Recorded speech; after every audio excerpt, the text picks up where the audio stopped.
আমি তখন দাঁড়িয়ে জীবনের সিদ্ধান্তগুলো নিয়ে ভাবছি, এটা কি সেই মুহূর্ত যখন আমি হাই স্কুল থেকে হট সসের কারণে বহিষ্কৃত হব? প্রিন্সিপাল তখন আমাদের দিকে তাকিয়ে গম্ভীর মুখে বললেন, তোরা সবাই কাল স্কুলে আসবি সকাল 7টায়, ডিটেনশন। সবাই মুখ গোমড়া করে বেরিয়ে যাচ্ছি।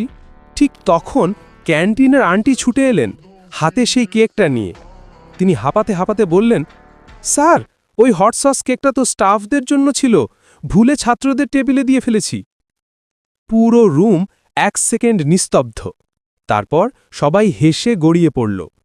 প্রিন্সিপাল নাকের নিচে হাসি চেপে বললেন, ঠিক আছে, ডিটেনশন ক্যান্সেল, কিন্তু কেউ যদি আবার কেক নিয়ে এক্সপেরিমেন্ট করে তাকে আমি হেড শেফ বানিয়ে স্কুল ক্যান্টিনে পাঠিয়ে দেব।